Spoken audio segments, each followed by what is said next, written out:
Welcome to our channel. నేను మీ లక్ష్మణ్. ప్రస్తుతం మనతో పాటు ఉన్నారు ఎన్ఆర్ఐ తెలుగుదేశం పార్టీ కార్యకర్త, లీడర్ అన్నీ అనవచ్చు. ఎందుకంటే తెలుగుదేశం పార్టీ కోసమే కాదు, రాష్ట్ర ప్రజలు కోసం కూడా తన వంతుగా ఆయన బిఫోర్ ఎలక్షన్లు అయితే సోషల్ మీడియా వేదికగా తన పోరాటం అయితే కొనసాగించారు. ప్రస్తుతం మనతో పాటు ఉన్నారు యష్ బదులూరి గారు. నమస్తే. నమస్కారం. ఎలా ఉన్నారు? ఎప్పుడు వచ్చారు ఇండియా? ఆల్మోస్ట్ 10 days అయింది. 10 days. చాలా స్వేచ్ఛగా ఉన్నట్లు, మొహంలో కూడా కళ ఉట్టిపడినట్లు కూడా కనపడుతుంది. అంటే ప్రజాస్వామ్యబద్ధంగా ఉన్న ప్రభుత్వం ఉంది కాబట్టి ఎవరైనా తిరగచ్చు, ఎవరైనా మాట్లాడచ్చు. ఉగ్రవాది పరిపాలన లేదు కాబట్టి ఆంధ్రప్రదేశ్ రాష్ట్రంలో స్వేచ్ఛగా తిరగగలుగుతున్నాం, స్వేచ్ఛగా మాట్లాడగలుగుతున్నాం, స్వేచ్ఛగా పనులు చేసుకోగలుగుతున్నాం. మీరు ప్రతి వీడియోలోనూ, ప్రతి ఇంటర్వ్యూలోనూ ఉగ్రవాది అనే పదం వాడుతూ ఉంటారు. ఎందుకు ఆ పదం వాడాల్సి వస్తుంది? అంటే జగన్మోహన్ రెడ్డిని ఉగ్రవాదితో నేను పదే పదే ఎందుకు పోలుస్తానంటే, ఉగ్రవాదులు ఎంత భయంకరంగా ఒక దేశాన్ని కానీ ఒక రాష్ట్రాన్ని కానీ నాశనం చేయాలనుకుంటారో ఆ రేంజ్లోనే జగన్మోహన్ రెడ్డి గత 5 సంవత్సరాలు ఆంధ్రప్రదేశ్ రాష్ట్రాన్ని అలా నాశనం చేశాడు. అందుకే జగన్మోహన్ రెడ్డిని ముద్దుగా రాజకీయ ఉగ్రవాదం అని పిలుస్తున్నాను. న్యాయస్థానాలు ఆర్థిక ఉగ్రవాదం అన్నట్టుగా నేను నా ముద్దుగా రాజకీయ ఉగ్రవాదాన్ని పిలుచుకుంటూ ఇప్పుడు అదే కొనసాగిస్తూ ఉంటారు. ఇంకా 100% రాష్ట్రాన్ని సర్వనాశనం చేసేసాడు. ఒక 5 ఏళ్ల పసిగుడ్డు లాంటి రాష్ట్రాన్ని రేప్ చేసి సర్వనాశనం చేసిన ఏకైక ఆర్థిక ఉగ్రవాది భూమి మీద ఎవరైనా ఉన్నారు, రాజకీయ ఉగ్రవాది భూమి మీద ఎవరైనా ఉన్నారంటే అది జగన్మోహన్ రెడ్డి. కానీ పెద్ద పెద్ద పదాలు వాడుతున్నట్లు కూడా కనిపిస్తుంది. మీరు నాకేం పెద్దగా అనిపించట్లేదు. ఒక 5 ఏళ్ల పసిగుడ్డు లాంటి రాష్ట్రాన్ని సర్వనాశనం చేసింది పెద్దగా కనిపించట్లేదా మీకు? కనిపిస్తుంది కదా. 5 సంవత్సరాలు రాష్ట్రాన్ని ఏ రకంగా చిన్నాభిన్నం చేశారు. విమర్శించే తీరు ఈ విధంగా ఉండకూడదని చెప్పి అంటారు. జగన్మోహన్ రెడ్డి చంద్రబాబు నాయుడు గారు నడి రోడ్డు మీద కాల్చి చంపేయాలి అన్నప్పుడు ఇవన్నీ గుర్తురాలేదా అందరికీ? అంటే ఆయనకు ఒక పరిధి ఉంటుంది, మాకు ఒక పరిధి ఉంటుందా? పరిధి అనేది అందరికీ ఒకటే ఉంటుంది. ఆయన నోరు బాగుంటే ఊరు బాగుండేది. ఆయన నోరు అంత దరిద్రంగా పెట్టుకొని పక్కోళ్ళ నోరు బాగుండాలి అనుకుంటే కరెక్ట్ కాదు కదా. తప్పకుండా ఆయనకు అర్థమయ్యే భాషలోనే సమాధానాలు చెప్తాం మేము. సో ఎవరు యష్ అనే పదం అయితే వినిపిస్తుంటుంది. ఇప్పుడు అమెరికాలో బాగా సెటిల్ అయ్యారు, మంచి జాబు, ఒక కంపెనీ ఉంది, దాదాపు 40 మెంబర్స్కి మీరు ఎంప్లాయ్మెంట్ కూడా ఇచ్చారు. హ్యాపీగా సాగిపోతున్న లైఫ్లో రాష్ట్రం కోసం, ప్రజల కోసం అంటూ సోషల్ మీడియా వేదికగా మీ గలాన్ని వినిపించారు. ఈ గలం వినిపించే టైంలో తీవ్రమైన ఇబ్బందులు ఎదుర్కొన్నారు. ఓ రకంగా మీ ప్రాణాల మీద కూడా తెచ్చుకున్నారు.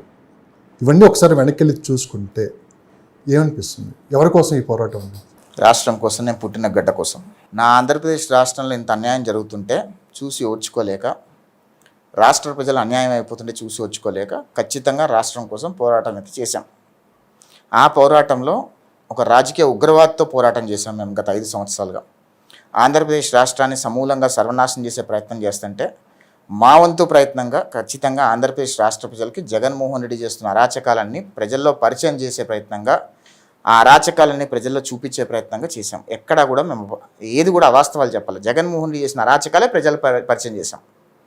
ఒక 16 ఏళ్ల బాలుడు అమర్నాథ్ గౌడ్ని సజీవ దహనం చేయడం దగ్గర నుంచి, 15 ఏళ్ల పసిపాపని రేప్ చేసి చంపేయడం దగ్గర నుంచి, 70 ఏళ్ల వృద్ధురాల మీద అటాకుల దగ్గర నుంచి, ప్రశ్నించిన వాళ్ళని చంపేసే దగ్గర నుంచి, ప్రశ్నించిన వాళ్ళ గొంతులు రోడ్డు మీద అడ్డంగా నరికేసే దగ్గర నుంచి అన్ని రకాల అరాచకాలు ఆంధ్రప్రదేశ్ రాష్ట్ర ప్రజలకు చూపించే ప్రయత్నం చేశాం. ఎందుకంటే ఆంధ్రప్రదేశ్ రాష్ట్రంలో బులుగు మీడియా ఛానళ్ళు తప్పితే మిగతా ఏ ఛానళ్ళు ఆంధ్రప్రదేశ్లో ప్రసారంలో లేవు.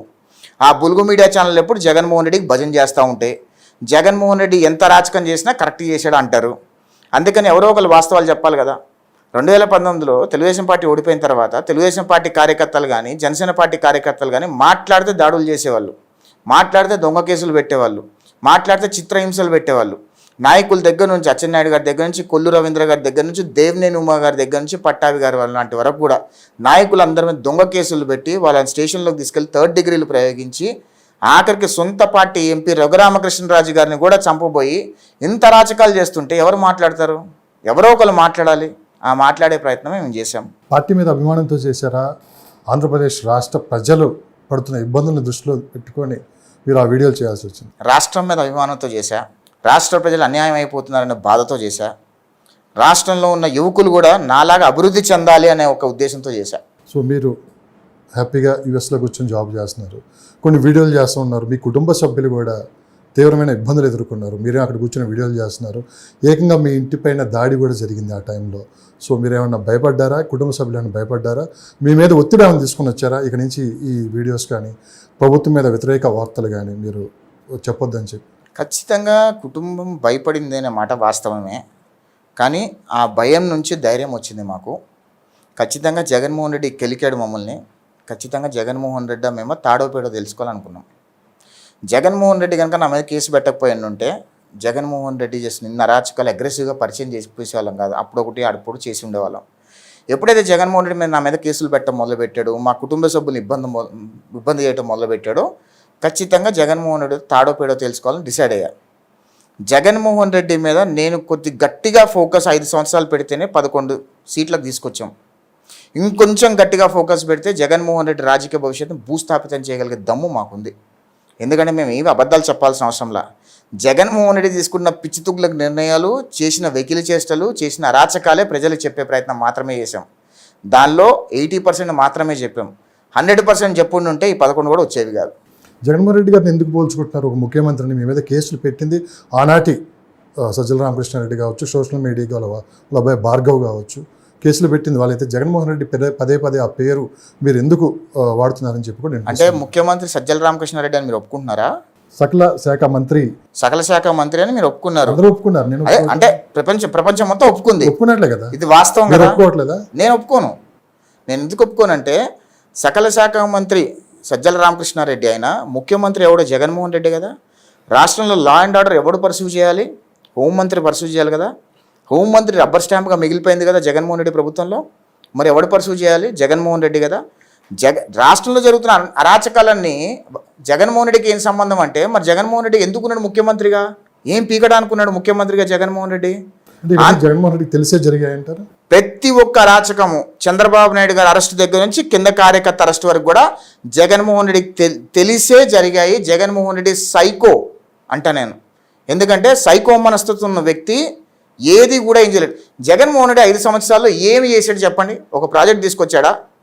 రోడ్డు మీద తట్టడి మట్టేశాడా? ఒక ప్రాజెక్ట్ పూర్తి చేశాడా? ఒక పెట్టుబడి తీసుకొచ్చాడా? రూపాయి సంపద సృష్టించాడా? ఏం చేశాడు? జగన్మోహన్ రెడ్డికి ఏం పని ఉంది సీఎం ఆఫీస్లో కూర్చొని? ముఖ్యమంత్రిగా ఏం వెలగబెట్టాడు జగన్మోహన్ రెడ్డి గత 5 సంవత్సరాల్లో? జనాలను చంపటము, జనాలను ఇబ్బంది పెట్టడము, రైతులు బేడీలేయటము, ప్రశ్నించిన వాళ్ళు చంపేయటము, చిన్నపిల్లల మీద దాడులు, నిలువుగా పెట్రోల్ పోసి తగలబెట్టాలు, ఇవన్నీ చేస్తుంటే లా అండ్ ఆర్డర్ రివ్యూ చేసి ఇవన్నీ ఆపే బాధ్యత జగన్మోహన్ రెడ్డి ముఖ్యమంత్రిగా లేదా? ప్రతి ఒక్క విషయం, ప్రతి ఒక్క అంశం జగన్మోహన్ రెడ్డిగా వర్తిస్తుంది.